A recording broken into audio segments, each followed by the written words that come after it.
1,00,000 మంది శివభక్తులతో కలిసి మహారుద్రాక్ష పూజలో పాల్గొనండి. వెంటనే కాల్ చేసి మీ పేరును నమోదు చేసుకోండి. నమస్తే, welcome back to Suman TV. Present మనతో పాటు ఉన్నారు మోటివేషనల్ స్పీకర్ రజనీ రమ్మ గారు. నమస్తే మ్యామ్. నమస్తే నవీన. మేడం, ఇప్పుడు లైఫ్ అనేది ఎవరికైనా ఒకటే.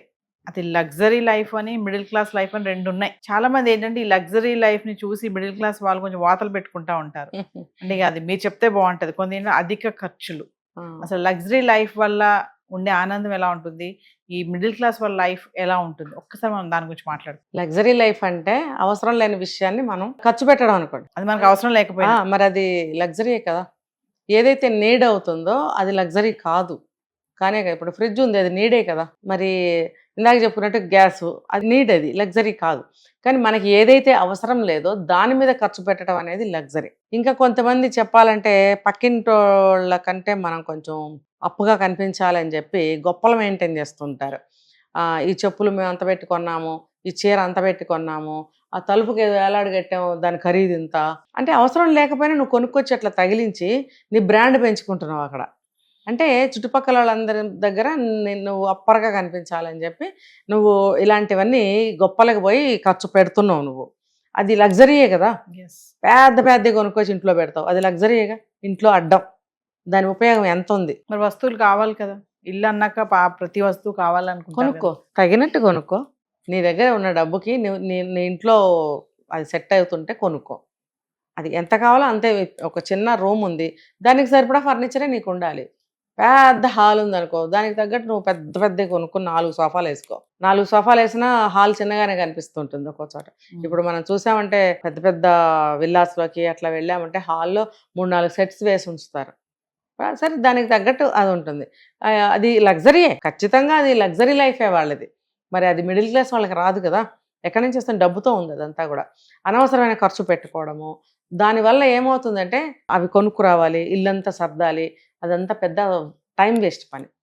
నువ్వు ఎవరినో ఇంప్రెస్ చేయడానికి నువ్వు డబ్బులని తగలేసి సమయాన్ని పాడు చేసి ఓ సర్దుతూ ఉంటావు నువ్వు. ఏదమ్మో రేపు పక్కింటి ఆవిడొస్తే చూపించద్దు. నిజంగా నవీనా, మేము ఫలానా కొన్నాము రండి చూద్దురుగా నేను ఫోన్ చేసి పిలుస్తారు తెలుసా. నిజం.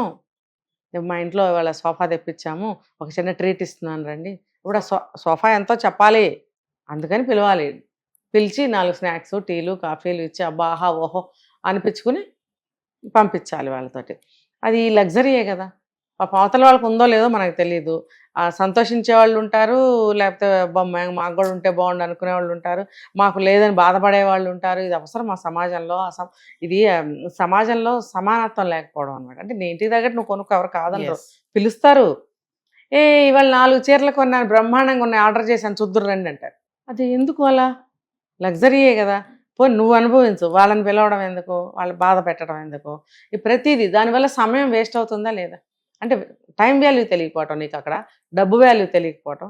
ఇంకొకటి, ఏది కొన్నా సరే ఫలానా బ్రాండ్ అంటారు. బూట్లు కొంటే బ్రాండు, చెప్పులు కొంటే బ్రాండు, బట్టలు కొంటే బ్రాండు, తలకి ఏదైనా వాడితే బ్రాండు, చెవులకి ఏమన్నా వాడితే బ్రాండు, ప్రతిదీ బ్రాండు బ్రాండు బ్రాండ్. అప్పుడు మనం చెప్పుకోవాలి, అబ్బో వాళ్ళు ఆ బ్రాండ్ తప్ప వాడరు, ఆ బ్రాండ్ ఇంత ఉంటుందంట రేటు. మరి అది లగ్జరీగా వాళ్ళ గొప్ప బయట మోగాలని చెప్పి బ్రాండ్ మెయింటైన్ చేస్తుంటారు. ఎందుకు? అవసరం ఏముంది? అవసరం లేదు. నువ్వు ఇప్పుడు నేను చాలాసార్లు చూశాను నవీనా, చాలా ఖరీదు గల చెప్పులు ఉంటుంటాయి. అది కాళ్ళ బాధలు ఎవరికన్నా ఉంటే తప్పనిసరి పరిస్థితుల్లో అది కొనాల్సిందే అన్నప్పుడు దానికి అంత కీమత్ ఉంటుంది, కొనుక్కుంటారు, పెట్టాలి, తప్పదు. అది మనము హెల్త్ రీత్యా. అట్లా కాకుండా చెప్పులు కూడా అలా మంచి ఫ్యాన్సీగా ఉంటుంటాయి, అవి కూడా రేట్లుగానే ఉంటాయి. అవేంటి? షోక్ కోసమే కదా కొనుక్కునేది, లగ్జరీ షోకు. నేను ఇందాక చెప్పింది అది మెడికల్, వైద్యం కోసం, మరి తప్పదు. మరి రెండింటికి డిఫరెన్స్ ఉంది చూడండి. ఇది నీడు, అదేమో లగ్జరీ. మరి ఎందుకు అలాంటి 10 రకాలు కొని ఇంట్లో పెట్టి ఒకసారి 2 సార్లు వేసుకుని నేను ఒకసారి కంటే వాడిని అనేవాళ్ళు ఉన్నారు. మరి అది చెప్పండి, ఏంటో మీరే చెప్పండి. అవసరమా అదంతా? ఇలా చెప్తే ఆ బ్రాండ్ ఏంటి, పక్క వాళ్ళ కోసం ఖర్చు పెట్టేవాళ్ళు కూడా ఉంటారు. మా గొప్ప బాగా వెలగాలి, మా పేరు మోగాలి, ఇలా అవసరం లేదు. దీనివల్ల ఎన్నో నష్టం అన్నమాట. స్నేహాలు కూడా కొన్ని దెబ్బతింటుంటాయి. మరి అలా మిడిల్ క్లాస్లో చూసుకుంటే ప్రతిదీ కూడా ఈ డబ్బు దాస్తే దేనికన్నా ఉంటుందేమో, అది అవసరానికే వాడాలి. మిడిల్ క్లాస్ వాళ్ళు కూడా ఇవాళ రేపు హద్దులు దాటి ఏవేవో కొనుక్కుంటున్నారు. ఈఎంఐలకు వెళ్తున్నారు, అప్పులు తీర్చలేకపోతున్నారు. ఫర్ ఎగ్జాంపుల్ మన ఫంక్షన్ చేశాడు ఒక అబ్బాయి, 4.5 లక్షలు అప్పు చేసి 2 ఏళ్ళు 3 ఏళ్ళ బాబు బర్త్డే చేశాడు. చేసినప్పుడు ఫస్ట్ బర్త్డే చేసుకుని ఒక అందం, మరి అబ్బాయికి ఎంతో వయసు, సంవత్సరం 2 ఏళ్ళు 3 ఏళ్ళో తెలియదు నాకు. చేసినప్పుడు అప్పు చేసినప్పుడు బాగానే ఉంది. ఫంక్షన్స్లో కొంత డబ్బులు వస్తూ ఉంటాయి, గిఫ్ట్ కొంతమంది డబ్బులు ఇస్తారు, ఏంటంటే వాళ్ళ ఖర్చులకు వస్తాయిలే అన్నట్టు. కొంతమంది ఏవేవో అట్టముక్కలు, ఆ బొమ్మలు, ఈ గిన్నెలు పట్టుకొచ్చి ఇస్తుంటారు. అవన్నీ ఏం చేసుకుంటారు, ఇల్లు నిండిపోవటం తప్పితే గిఫ్ట్లు. అప్పుడు ఆ అబ్బాయి కాస్త డబ్బు వస్తుందే కొంత అప్పు తీరుతుంది అనుకున్నాడు, తీర్లా, ఆత్మహత్య చేసుకుని చచ్చిపోయాడు. మిడిల్ క్లాస్ అంటే నేను చెప్తున్నాను, అవసరమా మనకి? దేనికో వెళ్ళి మీరు అన్నారు వాతలని, వాడి దగ్గర ఉంది, వాడు ఏమన్నా చేస్తాడు, వాడిని చూసి మనం చేస్తే మనకు వాతలే కదా ఒళ్ళంతా. పులిని చూసి నక్క వాతలు పెట్టుకున్నట్టే అవుతుంది ఇక్కడ. కాబట్టి మనకి ఒరిజినల్గా ఉన్నప్పుడు ఒరిజినాలిటీ ఆహా ఓకే అంటారు. లేనిది మనం ఇంకొకళ్ళని చూసి చేశామంటే పులిని చూసి నక్క వాతలు పెట్టుకున్నట్టే అని అంటారు, ఖచ్చితంగా అంటారు. నీకెందుకురా, నీ స్థాయిలో నువ్వు బ్రతకకుండా నీకెందుకురా అని తిట్టేవాళ్ళు ఉన్నారు, హేళన చేసి పక్కకెళ్ళి చెప్పుకునే వాళ్ళు ఉన్నారు. సారీ మేడం, ఒక టాక్ ఉంది, ఇప్పుడు లగ్జరీగా బతికే వాళ్ళ దగ్గర అంత హ్యాపీనెస్ ఉండదు. ఎవరైతే ఉన్న దాంట్లో సర్దుకుంటూ ఉంటారు ఈ మిడిల్ క్లాస్ వాళ్ళు చాలా హ్యాపీగా ఉంటారు, ఆ రోజు తిని హ్యాపీగా ప్రశాంతంగా నిద్రపోతారు వాళ్ళని. కొన్ని సినిమాలు కూడా ఈ డైలాగ్ విన్నాం, జనరల్ గా కూడా చెప్తూ ఉంటారు పెద్దవాళ్ళు. అది నిజమే అంటారా? నిజమే. ఎందుకు చెప్పండి, మీరు చెప్పండి. అంత లగ్జరీగా అన్ని కొనుక్కొని ఎందుకు హ్యాపీనెస్ ఉండదు చెప్పండి ఒకసారి, ఏమన్నా తెలుసు చెప్పనా? అన్నీ ఉన్నాయి మనకి, ఇక లేనిది లేదు, ఇంకొకటి కావాలనేది ఉండదు. అర్థమైందా? అదే వస్తువు నువ్వు రెండోది తెచ్చుకోవచ్చు, కానీ వేరే రకం తెచ్చుకోవాలనడానికి ఇంక లేదు మార్కెట్లో, అన్నీ అయిపోయినాయి. అప్పుడు అసంతృప్తి. ఇంకా ఏ రకంగా నా గొప్ప నిరూపించుకోవాలి, అన్నీ ఉన్నాయి, అందరికీ చూపించేశాను, మళ్ళీ కొత్తది ఏం కొనాలి, కొత్తది అక్క వాళ్ళకి కానీ బయట వాళ్ళకి కానీ ఏం చూపించాలి, వాళ్ళని పిలవాలి, పిలిస్తే వాళ్ళు చూసి వాళ్ళ కళల్లో మన గురించి మెరిసే గొప్ప ఒకటి చూడాలి. ఇంకా అటువంటి అవకాశం లేదు, ఏం చూపించాలి అనేది అక్కడ తృప్తి అనేది అయిపోతూ ఉంటుంది. ఇంకా ఏం చూపించాలి వాళ్ళకి, అప్పుడు వాళ్ళకి సాడ్గా అయిపోతుంటారు, సుఖశాంతులు ఉండవు వాళ్ళకి. అప్పుడు నిద్ర పట్టదో ఏదో అన్నారు మీరు, ఆలోచనలు అనమాట. ఎలా మనం ఇంకొంచెం హ్యాపీగా కనిపించాలి అనే ఆలోచనలతోటి వాళ్ళు నిద్ర రాకపోవచ్చు.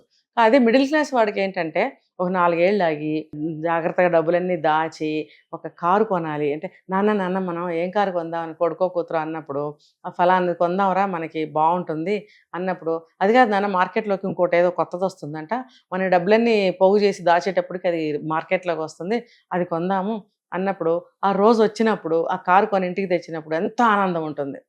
ఏదైనా సరే వెయిట్ చేసి దాచి కష్టపడి సంపాదించినప్పుడు మిడిల్ క్లాస్ వాళ్ళకి ఎంతో ఆనందం ఉంటుంది.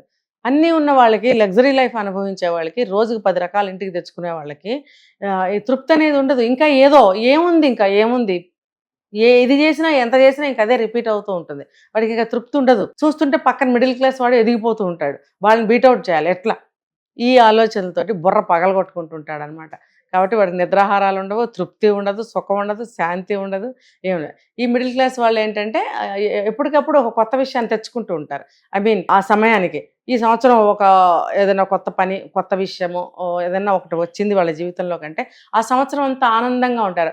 అబ్బా ఇప్పుడు మనకి అమెరింది అనే శాంతి, మనశ్శాంతి, తృప్తి, వాడు ఆనందంగా నిద్రపోతాడు ఏదో ఒకటి తిని. మళ్ళీ నెక్స్ట్ ఇయర్కి కొత్త విషయం, లేదా 2 ఏళ్ళు ఆగి పిల్ల పెళ్లి చేయాలి, ఒక 4 కాసులు బంగారం కొనాలి, దానికి డబ్బు దాచి ఆ నాటికి వెళ్ళి 4 తులాలు బంగారం తీసుకొస్తే, లేకపోతే 4 కాసులు బంగారం తీసుకొస్తే అతనికి ఎంతో ఆనందం, పిల్లకి ఎంతో ఆనందం, తల్లికి ఇంకా ఆనందం కదా. ఆ ఆనందం వీళ్ళలో కనపడదు, ఎందుకంటే వీడు కావాలని వీళ్ళు కొని తెచ్చేసుకుంటాడు. కష్టం అంటే ఏంటో తెలీదు. మరి వీళ్ళకి కష్టపడిన దాంట్లో ఎంతో స్వీట్నెస్ ఉంటుంది. ఇలా చెప్తూ పోతే ఎన్నో డిఫరెన్సెస్ ఉంటాయన్నమాట.